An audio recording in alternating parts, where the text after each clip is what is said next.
Junior group second year course smart classes part 2 पंचम रु सप्तम श्रेणी स्पोकन इंग्लिश अभ्यास पुस्तिकार 13 रु 20 पृष्ठा पर्यंत पाठ्यर शिक्षादान अभ्यास पुस्तिकार 10 दिनिया पाठ्य सारांश एक विशेष सूचना। हे विद्यार्थी, तुम जड़े रेजिस्टर्ड स्पोकन इंग्लिश कोर्स रो मेंबर होइथिबारु प्रथमे वीडियो तले नाली अक्षर रे लेखा थिबा सब्सक्राइब बटन टी को टिपि दियो। तापरे सब्सक्राइब पाखरे थिबा बेल आइकन टी को दबाई नियो। शेषरे ऑल लेखा होइथिबा घंटी टी को चिपि दियो। यह तुमको परवर्ती वीडियो रिलीज हेबा मात्रे नोटिफिकेशन ने जणाइबो। धन्यवाद। आसंतु एबे पंचमरु सप्तम श्रेणी ग्रुपर चटापट इंग्राजी अभ्यास पुस्तिका शिक्षादान रे सामिल हेबा। मो मनर इंग्राजी भित्तिक प्रश्न। सर, टॉल अर्थ डेंगा। एठारे टॉल पई TALL लिखिबी ना TAL लिखिबी? एथिपई स्मार्ट सूत्र कहिबे कि? एथिपई तुमको मु दुईटी सूत्र कहूची मन रख।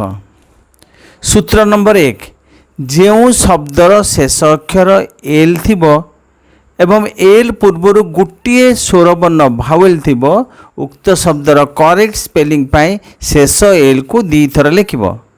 मन रख AEIOU इंग्राजी रे 5टी लेटर होची भावेल।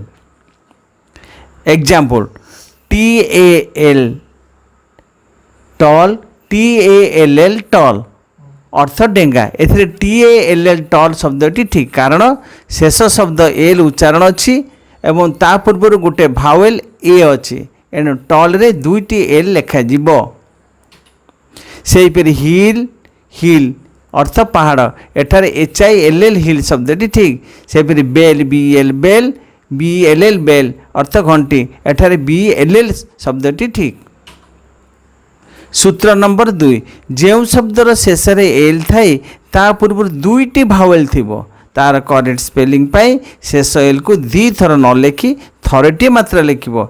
Example tail, TAILL TAIL tail अर्थ लांज, एठारे TAIL शब्दटी ठीक, कारण टेल शब्दर शेष एल उच्चारण थाई ता पूर्व दुईटी भावेल अर्थात AI अच्छी, एणु एल को दी थर न लिखि थरटे लिखा जाए। सेहीपरि RAIL रेल अर्थ रेल, एठार RAIL शब्दटी ठीक। सेहीपरि VILL भेल, VIL भेल अर्थ ओढ़णी, एठार VIL शब्दटी ठीक। इंग्लिश ट्रांसलेशन किपरि करिबा? इंग्राजी रे वाक्यटे कहिबाकू बा लिखिबाकू हेले प्रथमे कर्ता अर्थात सब्जेक्ट और क्रिया अर्थ भर्ब को चिन्हिबा दरकार। तेबे कर्ता क्रिया किपरि चिन्हिबो? साधारण भाव भांगिले कर्ता हला क युक्त त, क्रिया हला क युक्त य, अर्थात वर्ण लिखन रे त आग य पछ। एणु आमे कहि परिबा कर्ता सब्जेक्ट साधारणतः वाक्य आरंभ रे थाए एवं क्रिया बा भर्ब वाक्य शेष रे थाए। उदाहरण, मु भात खाउछि, राम जड़े खेलाड़ी अटे। प्रथम वाक्य रे मु कर्ता, खाउछि क्रिया। द्वितीय वाक्य रे राम होउछि कर्ता, अटे होउछि क्रिया। कर्ता बा सब्जेक्ट साधारणतः 3 प्रकार। फर्स्ट पर्सन सब्जेक्ट प्रथम पुरुष कर्ता, सेकेंड पर्सन सब्जेक्ट द्वितीय पुरुष कर्ता, थर्ड पर्सन सब्जेक्ट तृतीय पुरुष कर्ता। पुनश्च प्रत्येक सब्जेक्ट कर्तार एक वचन सिंगुलार और बहुवचन प्लुराल रूप अच्छी। गोटे बा जन को बुझाइले सिंगुलार सब्जेक्ट कह जाए, जेमिति पिलाटी, मु, तुमे, से एगुड़ाक जन को बुझाऊँगी, तेणु एगुड़िक सिंगुलार सब्जेक्ट। दुई बा अधिक को बुझाइले प्लुराल सब्जेक्ट कह जाए, जेमिति पिला माने, आंभे माने, तुम्भे माने, से माने इत्यादि। बर्तन first person, second person, third person कर्ता को चिन्हिबा आस।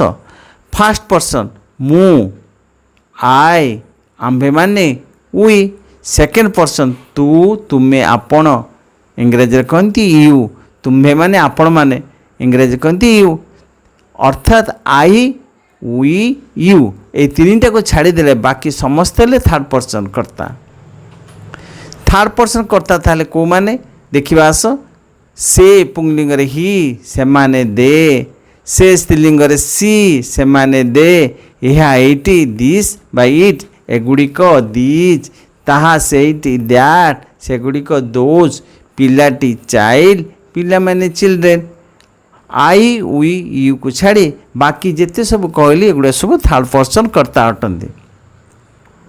तुम पाई काम एगुड़िकर पर्सन कौन कह, एग्जाम्पल गोपाल है थर्ड पर्सन।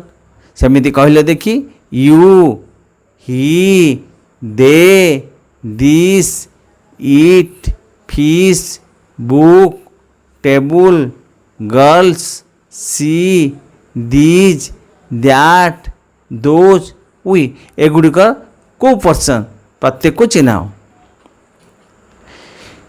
क्रिया बा भर संबंधी ज्ञान यह साधारणतः वाक्य शेष थाए।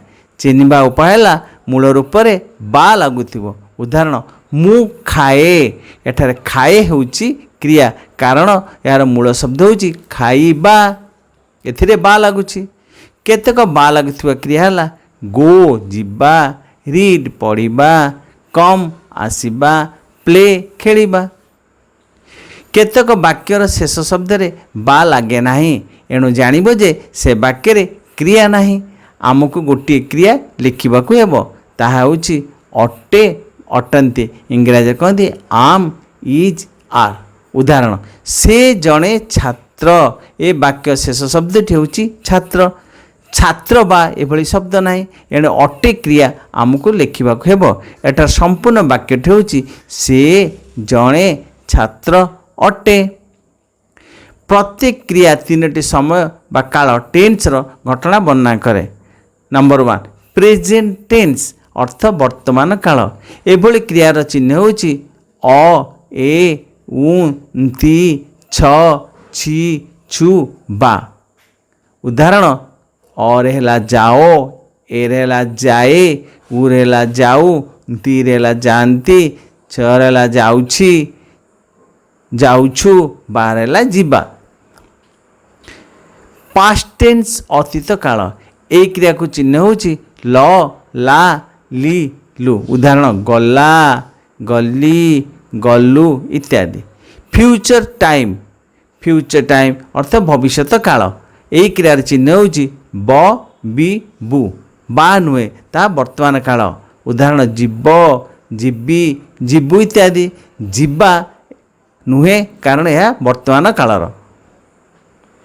तुम पाई काम निम्न भर गुड़िक क्यों टेन्स रखो। एग्जाम्पल पढ़े प्रेजेंट टेन्स, सेपरी कहल जाओ आसंती पढ़िली खेलिलु जीव लेख पढ़ंतु अटंती थिले जाइअछि जीव जीवा।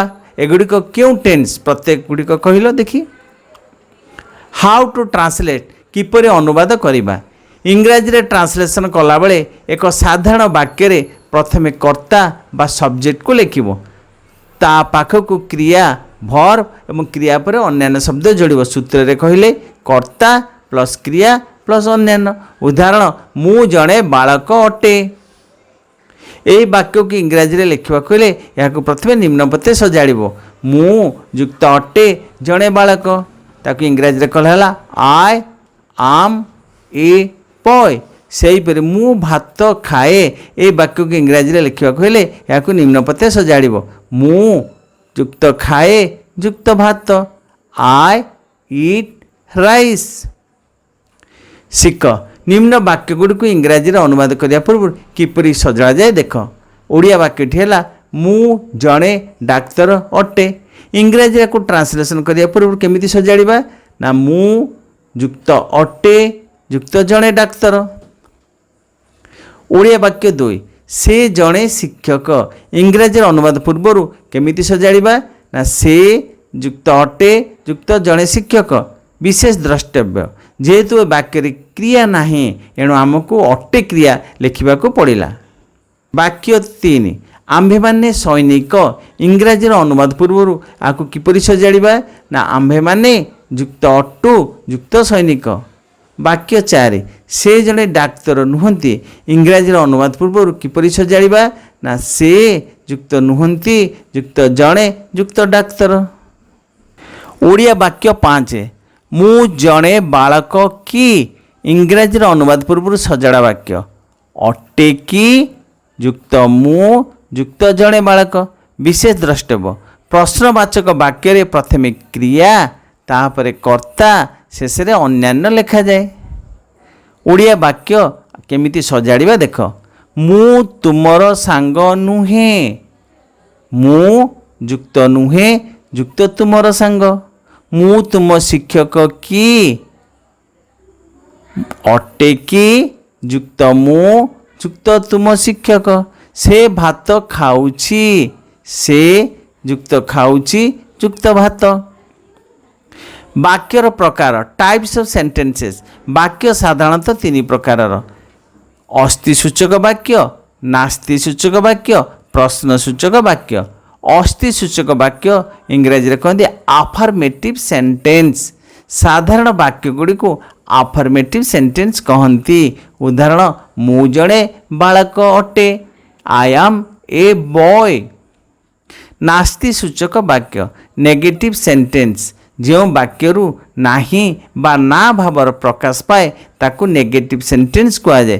ଉଦାହରଣ ମୁଁ ଜଣେ ବାଳକ ନୁହେଁ I am not a boy. ପ୍ରଶ୍ନ ସୂଚକ ବାକ୍ୟ ଇଣ୍ଟରୋଗେଟିଭ୍ ସେଣ୍ଟେନ୍ସ ଯେଉଁ ବାକ୍ୟରେ ପ୍ରଶ୍ନବାଚକ ଚିହ୍ନ ଓ କିମ୍ବା କି କ'ଣ ଇତ୍ୟାଦି ଶବ୍ଦ ଥାଏ ତାହାକୁ ପ୍ରଶ୍ନ ସୂଚକ ବାକ୍ୟ କହନ୍ତି।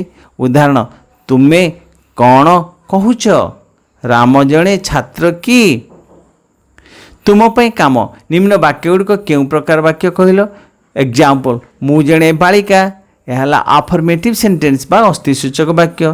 ସେହିପରି ତୁମେ ନିମ୍ନ ବାକ୍ୟ ଗୁଡ଼ିକ କେଉଁ ପ୍ରକାର ବାକ୍ୟ କୁହ। ସେ ଜଣେ ଚୋର କି ରାମ ମୋର ବନ୍ଧୁ। ତୁମେ କୁଆଡ଼େ ଯାଉଛ ମଧୁ ଖେଳେ ନାହିଁ ଏଠାକୁ ଆସ ମୁଁ କାଲି କଟକ ଯିବି କି। କୁକୁର ଉଡ଼ିପାରେ ନାହିଁ ପୁରୀ ସମୁଦ୍ର କୂଳରେ ଅବସ୍ଥିତ। ମଧୁ ଖେଳୁନାହିଁ ଗାଈ ଗୋଟିଏ ଗୃହପାଳିତ ପଶୁ। ଚଟାପଟ ଇଂରାଜୀ କହିଶିଖ ଟ୍ରାନ୍ସଲେସନ୍ ପ୍ରାକ୍ଟିସ୍ 1 ସୂତ୍ର ମୁଁ ଅଟେ ଆଇ ଆମ୍ ମୁଁ ନୁହେଁ ଆଇ ଆମ୍ ନଟ୍। ମୁଁ ଅଟେ କି ଆମ୍ ଆଏ। ସୂତ୍ର ନମ୍ବର 2 ଗୋଟିଏ ବା ଜଣେ ଅର୍ଥରେ ଏ ଲାଗେ ଜଣେ ବାଳକ ଏ ବୟ ଗୋଟିଏ ବହି ଏ ବୁକ୍। ଅସ୍ତି ସୂଚକ ବାକ୍ୟାନୁବାଦ ଆଫର୍ମେଟିଭ୍ ସେଣ୍ଟେନ୍ସ ମୁଁ ଜଣେ ବାଳିକା ଅଟେ ସଜାଡ଼ିଲେ ହେବ ମୁଁ ଯୁକ୍ତ ଅଟେ ଯୁକ୍ତ ଜଣେ ବାଳିକା। ଟ୍ରାନ୍ସଲେସନ୍ କଲେ ହେବ ଆଇ ଆମ୍ ଏ ଗର୍ଲ। ନାସ୍ତି ସୂଚକ ବାକ୍ୟାନୁବାଦ ନେଗେଟିଭ୍ ସେଣ୍ଟେନ୍ସ ମୁଁ ଜଣେ ବାଳିକା ନୁହେଁ ସଜାଡ଼ିଲେ ହେବ ମୁଁ ଯୁକ୍ତ ନୁହେଁ ଯୁକ୍ତ ଜଣେ ବାଳିକା। I am not a girl. ପ୍ରଶ୍ନ ସୂଚକ ବାକ୍ୟାନୁବାଦ ଇଣ୍ଟରୋଗେଟିଭ୍ ସେଣ୍ଟେନ୍ସ ମୁଁ ଜଣେ ବାଳିକା ଅଟେ କି ସଜାଡ଼ିଲେ ହେବ ଅଟେ କି ଯୁକ୍ତ ମୁଁ ଯୁକ୍ତ ଜଣେ ବାଳିକା। ଆମ୍ ଆଇ ଏ ଗର୍ଲ। ସେ ଜଣେ ବାଳକ ଅଟେ କି ସଜାଡ଼ିଲେ ହେବ ଅଟେ କି ଯୁକ୍ତ ସେ ଯୁକ୍ତ ଜଣେ ବାଳକ। Is Hi A boy. ମନେ ରଖ କେତେକ ଓଡ଼ିଆ ବାକ୍ୟର ଶେଷରେ ଅଟେ ନଥାଏ ଆମକୁ ମନରୁ ଲେଖିବାକୁ ହେବ। ଏକ୍ଜାମ୍ପଲ୍ ମୁଁ ଜଣେ ଶିକ୍ଷକ ଏହି ବାକ୍ୟରେ କ୍ରିୟା ଅଟେ ନାହିଁ ଆମକୁ ଲେଖିବାକୁ ହେବ। ବାକ୍ୟଟି ହେବ ମୁଁ ଜଣେ ଶିକ୍ଷକ ଅଟେ ଆଇ ଆମ୍ ଏ ଟିଚର। ମୋର ପ୍ରାକ୍ଟିସ୍ ସେଣ୍ଟେନ୍ସେସ୍ ହଁ ମୁଁ ଜଣେ ଶିକ୍ଷକ ଅଟେ S I am A teacher. ନା ମୁଁ ଜଣେ ଶିକ୍ଷକ ନୁହେଁ no I am not a teacher. ମୁଁ କ'ଣ ଜଣେ ଶିକ୍ଷକ ଆମ୍ ଆଇ ଏ ଟିଚର। ନାସ୍ତି ପ୍ରଶ୍ନସୂଚକ ବାକ୍ୟ ମୁଁ ଜଣେ ଶିକ୍ଷକ ନୁହେଁ କି am I not a teacher किंबा am not I a teacher। तुम पाई काम ट्रांसलेट इनटू इंग्लिश मु राजू अटे मु गीता अटे मु जणे बालिका मु राजू नुहे मु गीता नुहे मु जणे बालिका नुहे हाँ मु राजू अटे ना मु राजू नुहे मु कौन राजू मु राजू नुहे कि मु गोपाल नुहे कि मु जणे छात्र नुहे कि मु जणे डाक्तर कि चटापटी इंग्राजी कही शिख ट्रांसलेशन प्रैक्टिस 2 सूत्र तुमे अट आपण अटंती यू आर एग्जाम्पल तुमे जणे बालक अट तुमे युक्त अट जणे बालक you are a boy example आपण जणे डाक्तर अटंती यू आर ए डॉक्टर तुमे नुह आपण नुहंती यू आर नॉट एग्जाम्पल तुमे जणे बालक नुह तुमे युक्त नुह युक्त जणे बालक you are not a boy example आपण जणे डाक्तर नुहंती you are not a doctor सूत्र 3 तुमे अटकी बा आपण अटंती कि इंग्राजी रे होची आर यू एग्जाम्पल तुमे जणे बालक अटकी अटकी युक्त तुमे युक्त जणे बालक are you a boy example आपण जणे डाक्तर अटंती कि आर यू ए डॉक्टर चटापट इंग्राजी शिख ट्रांसलेशन प्रैक्टिस 3 से पुंलिंग रे अटंती ही इज से स्त्रीलिंग शब्द थिले अटंती सी इज एग्जाम्पल से जणे बालक अटे से युक्त अटे युक्त जणे बालक ही इज ए बॉय से जणे बालिका अटे सी इज ए गर्ल सूत्र से नुहे ही इज नॉट स्त्रीलिंग रे सी इज नॉट एग्जाम्पल से जणे बालक नुहे से युक्त नुहे युक्त जणे बालक he is not a boy से गीता नुहे सी इज नॉट गीता से अटे कि इज ही स्त्रीलिंग रे इज सी एग्जाम्पल से जणे बालक अटंती कि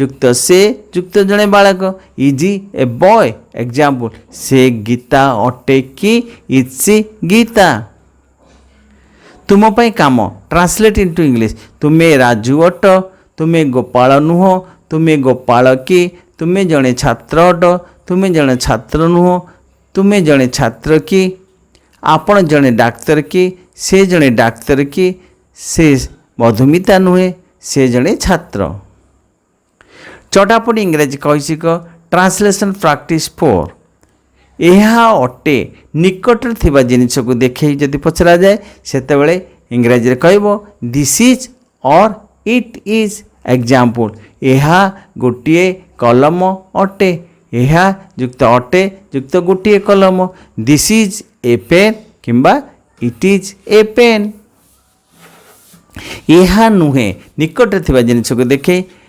this is not or it is not example यह गोटे कलम नुहे यह युक्त नुहे युक्त गोटे कलम this is not a pen or it is not a pen यह अटे कि निकट थिबा जिनिस को देखे is this or is it example यह गोटे कलम अटे कि युक्त यह युक्त गोटे कलम इज दिस ए पेन और इज इट ए पेन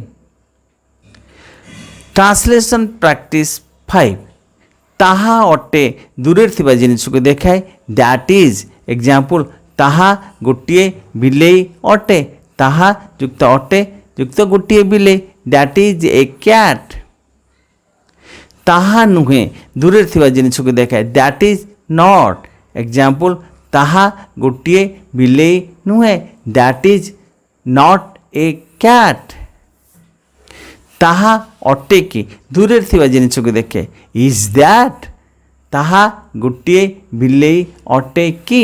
ଅଟେ କି ଯୁକ୍ତ ତାହା ଯୁକ୍ତ ଗୋଟିଏ ବିଲେଇ। Is that a cat? ତୁମ ପାଇଁ କାମ ଟ୍ରାନ୍ସଲେଟ୍ ଇଣ୍ଟୁ ଇଂଲିଶ। ଏହା ଗୋଟିଏ କୁକୁର, ଏହା ଗୋଟିଏ ବିଲେଇ ନୁହେଁ। ଏହା ଗୋଟିଏ ଫୁଲ କି? ତାହା ଗୋଟିଏ ଛେଳି ଅଟେ। ତାହା ଗୋଟିଏ ବଲ୍ କି? ତାହା ଗୋଟିଏ ବହି ନୁହେଁ। ଏହା ଗୋଟିଏ ପେନସିଲ୍ କି? ତାହା ଗୋଟିଏ ଗାଈ। Translation practice 6. This is ... and that is ... Example, ଏଇଟି ଗୋଟିଏ କଲମ ଓ ସେଇଟି ଗୋଟିଏ ବହି। This is a pen and that is a book. Example, ଏଇଟି ଗୋଟିଏ ଗଛ ଓ ସେଇଟି ଗୋଟିଏ ଫଳ। This is a tree and that is a fruit. Translation practice 7. This is ये राजू अटे। This is Raju. That is सीए गोपाल अटे। That is Gopal. ये मधु से जड़े खेलाड़ी। This is Madhu, he is a player. सीए गीता से जड़े बालिका। That is Gita, she is a girl. एटी गोटे फूल, यह गोलाप। This is a flower, it is a rose. Translation practice 8. Use of apostrophe s. साधारणतः केवल जीवंत प्राणी क्षेत्र में र अर्थ एपोस्ट्रोफी एस लगे। एग्जाम्पल, राम र कलम। एठी राम हूँ जीवंत, तेणु राम्स पेन। राम लिखला पर एपोस्ट्रोफी एस र पे लिखाला, तार अर्थ है राम र कलम, राम्स पेन। मांकर नाम, मदर्स नेम। यह गोपालर कलम। This is Gopal's pen. सेठी गोटे कुकुरर लांज। That is a dog's tail. एठारे राम, माँ, गोपाल, कुकुर समस्ते जीवंत, तेणु एमानक पाखरे र अर्थरे एपोस्ट्रोफी एस लागेला। निर्जीव क्षेत्र में र अर्थरे ऑफ लागे। ग्रामर नाम, एठी ग्राम निर्जीव। नेम ऑफ द विलेज, विद्यालयर नाम। नेम ऑफ द स्कूल, यही विद्यालयर नाम Haripur UP school. The name of this school is Haripur UP school. यही ग्रामर नाम Mangalpur. The name of this village is Mangalpur. तुम ग्रामर नाम कौन? What is the name of your village? पिला माने ए थिला तुम अभ्यास पुस्तिकार 13 ରୁ 20 पृष्ठा पर्यंत पाठ्य सारांश। तुम्हें प्रत्येक लेसन पाठ्य को भल भाव 10 दिन पर्यंत अभ्यास कर। यापर तुमको आम 3rd वीडियो पाठ्यक्रम पठाइबू। से पर्यंत अभ्यास जारी रख। धन्यवाद।